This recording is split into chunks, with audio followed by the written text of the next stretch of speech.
Hello everyone, welcome to the class. আজি আমি পঢ়িম ক্লাছ 12ৰ ৰিলেশ্যন এণ্ড ফাংচন চেপ্টাৰটো চেপ্টাৰ 1ত যেটো আছে এতিয়া আমি ৰিলেশ্যন বস্তুটো কি হয় হেতু আমি বুজিবলৈ চেষ্টা কৰোঁ ৰিলেশ্যন মানে হৈছে অসমীয়াত সম্পৰ্ক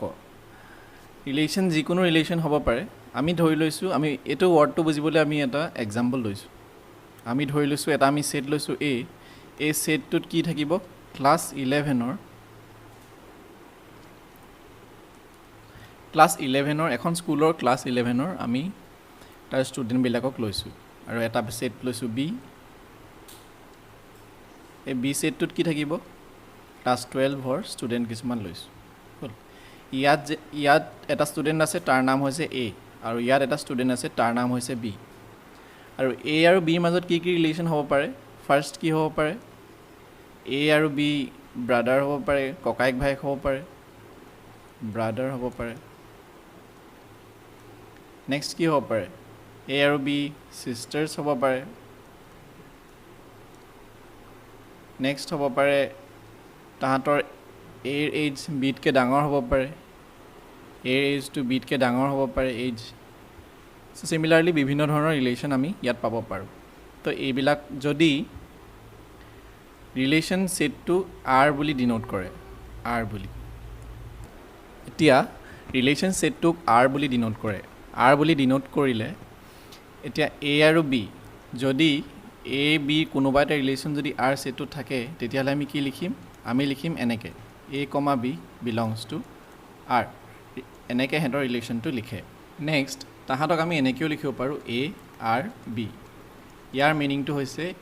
এ এটা ৰিলেশ্যন আছে বিলে আৰু সেই সেটটো ক'ত আছে আৰু আৰ সেটটোত এ আৰু বি আছে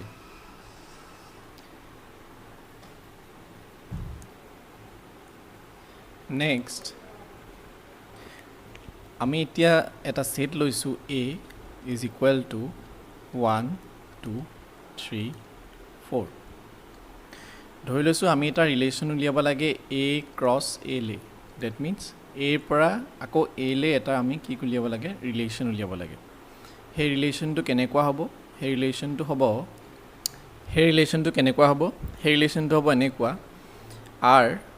যিটো হৈছে হেঁতৰ ৰিলেশ্যনৰ যিটো সেট হ'ব আৰ সেই আৰটোত কি থাকিব এ কমা বি তাৰমানে হেঁতৰ মাজৰ ৰিলেশ্যন থাকিব এটা ৰিলেশ্যন থাকিব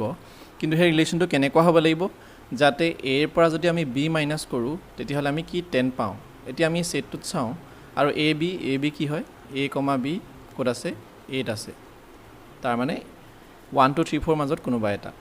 এতিয়া আমি ধৰোঁ যদি আমি এৰ জেগাত যদি আমি 1 পুট কৰোঁ তেতিয়াহ'লে কি হ'ব এৰ জেগাত 1 পুট কৰিলোঁ আৰু বিৰ জেগাত আমি 2 পুট কৰিলোঁ কিমান পাম -1 এগেইন এৰ জেগাত আমি 2 পুট কৰিলোঁ 3 পুট কৰিলোঁ মাইনাছত পাম এগেইন যদি আমি -1 পালোঁ যদি আমি 4 পুট কৰিলোঁ 1 যদি এৰ জেগাত 4 পুট কৰিলোঁ বিৰ জেগাত 1 পুট কৰিলোঁ তেতিয়া আমি 3 পাম তো তুমি এনেকৈ গোটেইকেইটা যদি কৰা তেতিয়াহ'লে তুমি এনেকুৱা কোনো ধৰণৰ ৰিলেশ্যন নোপোৱা যাতে ইহঁতৰ যিটো মাইনাছ হয় যি ইহঁতৰ ছাবষ্ট্ৰেকশ্যনটো কি হয় ইহঁতৰ দুইটাক এ আৰু বি মাইনাছ কৰিলে আমি 10 পাওঁ গতিকে এই ৰিলেশ্যনটো কেনেকুৱা ৰিলেশ্যন হ'ব এমটি ৰিলেশ্যন হ'ব এনেকুৱা ধৰণৰ ৰিলেশ্যনবিলাকক কি বুলি কয় এমটি ৰিলেশ্যন বুলি কয় আমি ডেফিনেশ্যনটো চাম বাৰু আমি আকৌ এটা এক্সাম্পল লওঁ এতিয়া যদি আমি আকৌ এটা ৰিলেশ্যন লৈছোঁ বেলেগ এটা ৰিলেশ্যন লৈছোঁ R is equal to A comma B তাৰমানে এ কমা বিটো আৰত আছে সেইটো ছাচ ডেট সেইটো কেনেকুৱা হ'ব লাগিব A minus B modulus of A minus B greater than equal to 0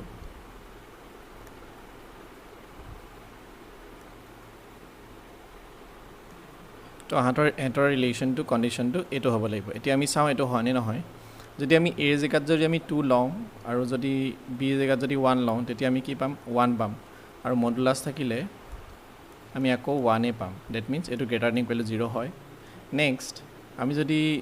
এৰ জেগাত যদি 1 লওঁ আৰু বিৰ জেগাত যদি 4 লওঁ তেতিয়াহ'লে আমি কি পাম মডুলাছ আছে তেতিয়াহ'লে আমি -3 পাম মডুলাছ অফ -3 আৰু মডুলাছৰ কাৰণে এইটো কি হৈ যাব প্লাছ হৈ যাব তো গ্ৰেটাৰ দেন ইকুৱেল টু 3 পাম নেক্সট এগেইন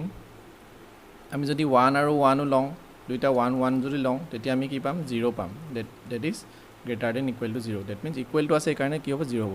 তো ইয়াৰ পৰা আমি এইটোৱে বুজিলোঁ যে ইয়াৰ যিটো সেট হ'ব আৰ যিটো সেট হ'ব তাত গোটেইখিনি থাকিব এ ক্ৰছ এ যিটো সেট হ'ব যিটো ৰিলেশ্যন আৰত হেতু তাত গোটেইখিনি সেটেই থাকিব তুমি গোটেই ইয়াৰ যিমানকিটা নাম্বাৰ গোটেইকিটা নাম্বাৰ ললেই তুমি এই কন্ডিশনটো স্যাটিসফাই কৰিব তো তেনেকুৱা বিলাকক কি বুলি কয় ইউনিভাৰ্সাল ৰিলেশন বুলি কয় যেনেকৈ ইউনিভাৰ্সাল সেট আছিল ইউনিভাৰ্সাল সেটটোত কি হয়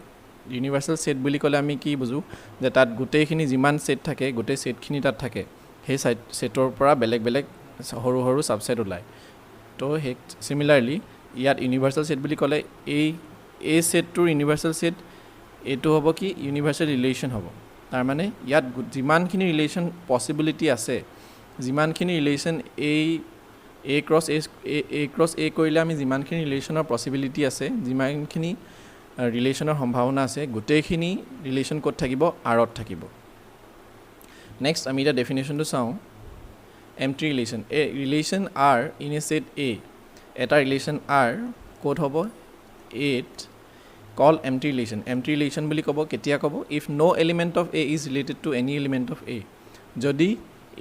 এৰ কোনো এটা এলিমেন্টৰ লগত ৰিলেশন নাথাকে that means কি এই r set to ৰিলেশনৰ যেটো সেট আমি উলিয়াম এৰ পৰা কোনোবা এটা কন্ডিশনত যেনেকৈ এটো কন্ডিশনত আমি উলিয়াইছিলো এই কন্ডিশনটো যেনেকৈ আমি উলিয়াইছিলো তাৰ কাৰণে কি পালো এমটি সেট পালো তেনেকৈ আমি যিকোনো ধৰণৰ সেটৰ কাৰণে কোনোবা এটা কন্ডিশন লৈ পেলাই যেতিয়া আমি ৰিলেশন সেটটো যেতিয়া আমি উলিয়াম তেতিয়া আমি কি পাম যদি তাত কোনো এলিমেন্ট নাথাকে that means r = কি হয় phi হয় তেতিয়া হেতু কি বুলি কয় empty relation বুলি কয় আৰু এটো সাবসেট কোৰ হ'ব because phi is every phi কি হয় সব সেটৰে কি হয় সাবসেট হয় সেই কাৰণে কি হ'ব a cross a ৰো সাবসেট হ'ব হগল নেক্সট এটো সোৱা ইউনিভাৰ্সাল relation a relation r in a set a is called universal relation এটা set a আছে আৰু এটা ৰিলেশন তাৰ এটা ৰিলেশন কি আছে r আছে এৰ পৰা কোলে ৰিলেশন হৈছে a লে এৰ পৰা আমি a লে ৰিলেশন কৰিছো তেতিয়া আমি কি পাইছো if each element of a is related to every element of a যদি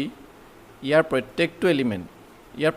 এলিমেন্ট ধৰি ললো 1 2 3 আছে তো ইয়াতো একেটা থাকিব কাৰণ দুইটা সেট কি হয় 1 2 3 ইয়াৰ প্ৰত্যেকটো এলিমেন্ট মই ৰেড কালাৰ দি দিছো ইয়াৰ প্ৰত্যেকটো এলিমেন্ট যদি ইটোৰ ৰিলেশন যদি এস্টাবলিশ কৰে every element of a is related to every element if each element of a প্ৰত্যেকটো এলিমেন্টৰ ইয়াৰ পৰা যদি প্ৰত্যেকটো এলিমেন্ট ইয়াৰ লগত যদি ৰিলেটেড হয় যিমানবোৰ ৰিলেশন পসিবিলিটি আছে সব যদি হয় তেতিয়া হলে কি হ'ব হেতু কি বুলি কোৱা হয় ইউনিভাৰ্সাল ৰিলেশন বুলি কোৱা হয় আৰু হেতু কি তাৰ মানে a cross a তুমি যিমান কিটা উলিয়াবা = কি হ'ব r হ'ব ওকে এতিয়া a সেট টু 1 2 3 আছে যেনিবা তো a cross a উলিয়ালে আমি কি পাম 1 1 পাম 1 2 পাম 1 3 again 2 1 2 2 2 3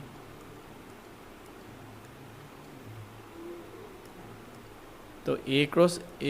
a আমি যিমানখিনি এনেকুৱা ৰিলেশন পাম এই গোটেইখিনি ৰিলেশন ক'ত থাকিব r ত থাকিব হেতুকে কি বুলি কোৱা হয় ইউনিভাৰ্সাল ৰিলেশন বুলি কোৱা হয় তো এইটো ক্লাছত তোমালোকৰ ৰিলেশনৰ এটা বেসিক কনসেপ্ট দিবলৈ চেষ্টা কৰিলো